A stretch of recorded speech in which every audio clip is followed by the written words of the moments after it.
Hello मित्रों, नमस्कार, जय Hind, Vande Mataram. Next exam crack channel में आप सब विद्यार्थी मित्रों स्वागत है। मित्रों, डेली करंट अफेर्स में आजना वीडियो में 13 नवेम्बर 2024 ना करंट अफेर्स ने लगता महत्वपूर्ण प्रश्नों कवर करवामां आव्या छे, जे आवनारी तमाम केंद्र अने राज्य लेवलनी स्पर्धात्मक परीक्षा माटे अत्यंत उपयोगी साबित थशे। तो मित्रों, जोईए 13 नवेम्बर 2024 ना करंट अफेर्स ने लगता तमाम महत्वपूर्ण प्रश्नों।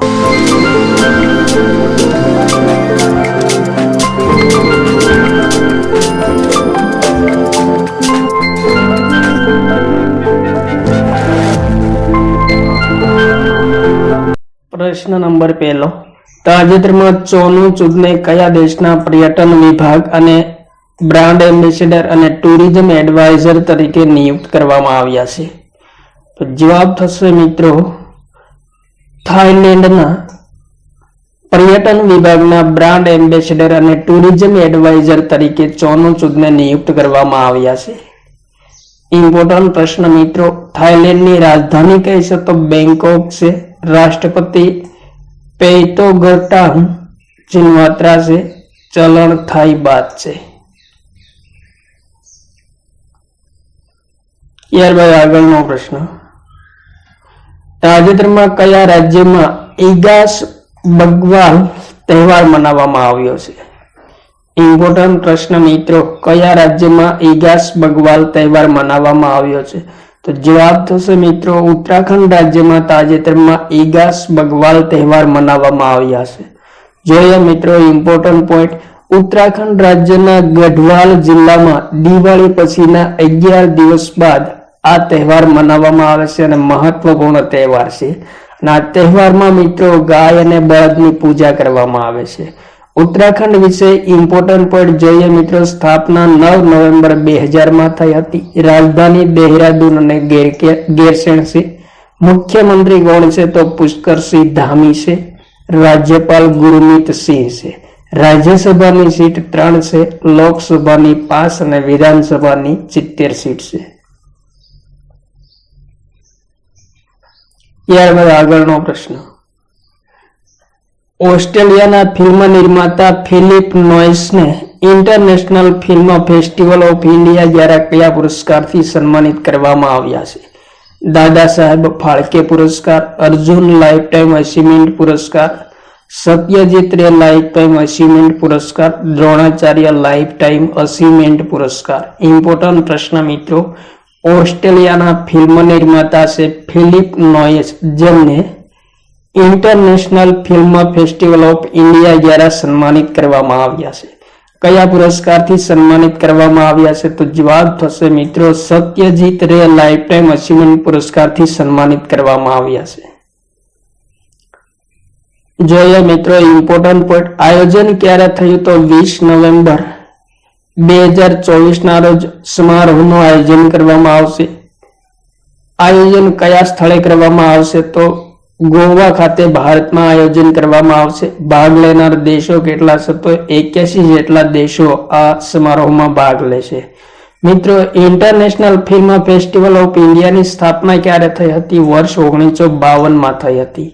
आयोजन कोना द्वारा करवामां आवे छे समारोहनो? तो सूचना अने प्रसारण मंत्रालय, भारतीय राष्ट्रीय फिल्म विकास निगम अने गोवा राज्य सरकार द्वारा international film festival of India નું આયોજન કરવામાં આવે છે પ્રતિ વર્ષ।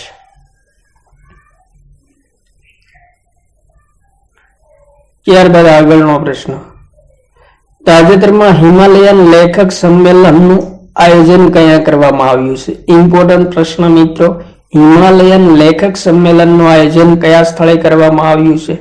તો જવાબ થશે લેહ ખાતે આયોજન કરવામાં આવ્યું છે। મિત્રો, લદ્દાખની રાજધાની લેહ ખાતે હિમાલયન લેખક સંમેલનનું આયોજન કરવામાં આવ્યું છે। લદ્દાખ વિશે ઇમ્પોર્ટન્ટ પોઈન્ટ જોઈએ, સ્થાપના 31 ઓક્ટોબર 2019 માં થઈ હતી। રાજધાની લેહ છે। ઉપરાજ્યપાલ કોણ છે? તો બીડી મિશ્રા છે। ત્યારબાદ આગળનો પ્રશ્ન, 8મા આંતરરાષ્ટ્રીય પ્રાચીન કલા મહોત્સવ 2024 નું આયોજન ક્યાં કરવામાં આવ્યું છે?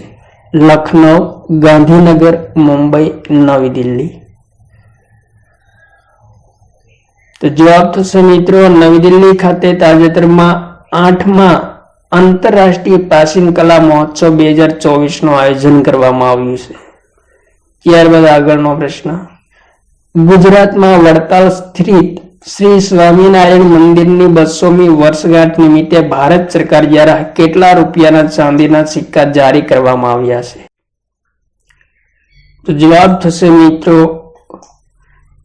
વડતાલ સ્થિત શ્રી સ્વામિનારાયણ મંદિરની 200મી વર્ષગાંઠ નિમિત્તે ભારત સરકાર દ્વારા 200 રૂપિયાના ચાંદીના સિક્કા જારી કરવામાં આવ્યા છે. જો એ મિત્રો ઇમ્પોર્ટન્ટ પોઈન્ટ, મિત્રો સ્વામિનારાયણ મંદિરની 200મી વર્ષગાંઠ નિમિત્તે વડતાલમાં આયોજિત સમારોહમાં પ્રધાનમંત્રી નરેન્દ્ર મોદીએ ₹200ના ચાંદીના સિક્કા અને સ્મારક ડાક ટિકિટ જારી કરી છે. મિત્રો વડતાલ ધામની સ્થાપના ક્યારે થઈ હતી? તો 200 વર્ષ પહેલા ભગવાન શ્રી સ્વામિનારાયણ દ્વારા કરવામાં આવી હતી. મિત્રો ભારતના પ્રસિદ્ધ 10 મંદિરો વિશે ઇમ્પોર્ટન્ટ પોઈન્ટ જોઈએ. શ્રી રામ મંદિર અયોધ્યામાં ઉત્તર પ્રદેશમાં છે. બૃહદેશ્વર મંદિર તંજાવુર ખાતે તમિલનાડુ રાજ્યમાં છે. મીનાક્ષી મંદિર મદુરાઈ ખાતે તમિલનાડુમાં છે. સોમનાથ મંદિર ગીર સોમનાથ જિલ્લામાં ગુજરાતમાં છે. સુવર્ણ મંદિર અમૃતસર ખાતે પંજાબમાં છે. બેલુર મઠ કોલકાતા ખાતે પશ્ચિમ બંગાળમાં છે. દેલવાડાના મંદિરો માઉન્ટ આબુ ખાતે રાજસ્થાનમાં આવેલા છે. સ્વામિનારાયણ અક્ષરધામ મંદિર ક્યાં આવેલ છે? તો દિલ્હી ખાતે આવેલ છે. નટરાજ મંદિર ક્યાં છે? તો તમિલનાડુ ખાતે છે. અને સબરીમાલા મંદિર કેરળમાં આવેલ છે. તો ભારતના પ્રસિદ્ધ 10 મંદિરો છે. ત્યારબાદ આગળનો પ્રશ્ન, તાજેતરમાં ગુજરાતમાં કેટલામી ઘુડખર વસ્તી ગણતરી કરવામાં આવી છે? તો જવાબ થશે મિત્રો ગુજરાતમાં 10મા નંબરની ઘુડખરની વસ્તી ગણતરી કરવામાં આવી છે. મિત્રો ઘુડખર સમગ્ર વિશ્વમાં માત્ર ગુજરાતમાં અને ખાસ કરીને કચ્છના નાના રણમાં જોવા મળતું એક દુર્લભ પ્રાણી છે. ત્યારબાદ આગળનો પ્રશ્ન, 11 નવેમ્બરના રોજ ન્યાયમૂર્તિ સંજીવ ખન્નાએ સુપ્રીમ કોર્ટના કેટલામા ન્યાયાધીશ તરીકે શપથ ગ્રહણ કર્યા છે? ઇમ્પોર્ટન્ટ પ્રશ્ન મિત્રો, સુપ્રીમ કોર્ટના નવા ન્યાયાધીશ તરીકે સંજીવ ખન્નાએ 11 નવેમ્બરના રોજ શપથ ગ્રહણ કર્યા છે. કેટલામાં ન્યાયમૂર્તિ બન્યા છે? તો મિત્રો 51માં મુખ્ય ન્યાયાધીશ બન્યા છે સંજીવ ખન્ના. સુપ્રીમ કોર્ટ વિશે ઇમ્પોર્ટન્ટ પોઈન્ટ જોઈએ. સ્થાપના 26 નવેમ્બર 1950માં થઈ હતી. મુખ્યાલય નવી દિલ્હી ખાતે છે. બંધારણના કયા ભાગ અનુસાર સુપ્રીમ કોર્ટની સ્થાપના કરવામાં આવી? તો ભાગ 5 મુજબ કરવામાં આવી છે. અને સુપ્રીમ કોર્ટ સંબંધિત બંધારણમાં કયા અનુચ્છેદ છે?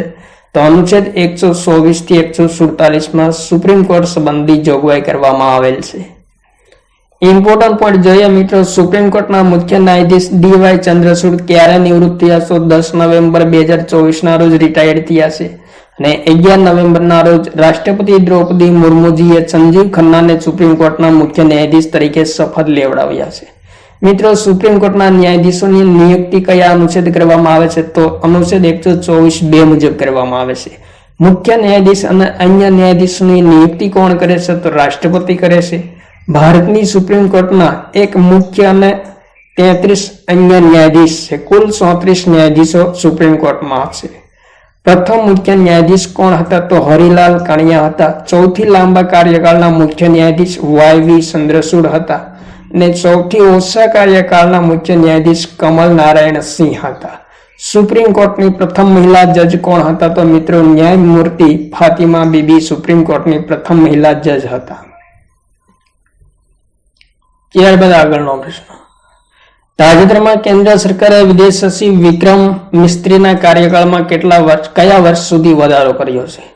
તો ઇમ્પોર્ટન્ટ પ્રશ્ન મિત્રો, વિદેશ સચિવ વિક્રમ મિસ્ત્રીના કાર્યકાળમાં કેન્દ્ર સરકારે 2026 સુધી વધારો કર્યો છે. ત્યારબાદ આગળનો પ્રશ્ન, તાજેતરમાં કયા દેશે પોતાના દેશમાં સૌપ્રથમ ગુલામી વિરોધી કમિશનર તરીકે ક્રિસ ઇવાન્સની નિમણૂક કરી છે? તો જવાબ થશે મિત્રો ઓસ્ટ્રેલિયા દેશે પોતાના દેશમાં સૌપ્રથમ વખત ગુલામી વિરોધી કમિશનરની નિયુક્તિ કરી છે. અને ક્રિસ ઇવાન્સને ગુલામી વિરોધી પ્રથમ કમિશનર તરીકે નિયુક્ત કરવામાં આવ્યા છે. ઓસ્ટ્રેલિયાની રાજધાની કઈ છે? તો કેનબરા છે. પ્રધાનમંત્રી એન્થોની અલ્બાની છે અને ચલણી નાણું કયું છે? તો ઓસ્ટ્રેલિયન ડોલર છે.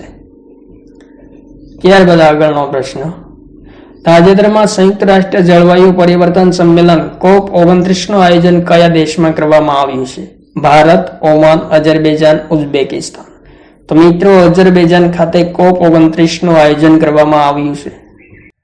ઇમ્પોર્ટન્ટ પોઈન્ટ જોઈએ મિત્રો, સંસ્કરણ 29મા નંબરનું છે. આયોજન ક્યારે? 11 થી 12 નવેમ્બર 2024 દરમિયાન થયું છે. આયોજન સ્થળ કયું છે? તો બાકુ ખાતે અઝરબૈજાનમાં આયોજન કરવામાં આવ્યું છે. 2024 ની થીમ કઈ છે? ઇમ્પોર્ટન્ટ પોઈન્ટ મિત્રો, એક હરિત દુનિયા માટે એકજૂટતા એ COP29 ની 2024 ની થીમ છે. સૌપ્રથમ વખત આયોજન ક્યારે થયું હતું? તો 1995માં જર્મનીમાં બર્લિન ખાતે આયોજન થયું હતું. વર્ષ 2023માં COP28 નું આયોજન ક્યાં થયું હતું? તો UAE ના દુબઈ ખાતે આયોજન કરવામાં આવ્યું હતું. ભારતમાં મિત્રો પ્રથમ વખત સંમેલનનું આયોજન ક્યારે થયું હતું? તો 2002માં નવી દિલ્હી ખાતે આયોજન કરવામાં આવ્યું હતું. ત્યારબાદ આગળનો પ્રશ્ન, ભારતમાં કયા સ્થળે બિમસ્ટેક ઉર્જા કેન્દ્રની સ્થાપના કરવાની આધારશિલા રાખવામાં આવી છે?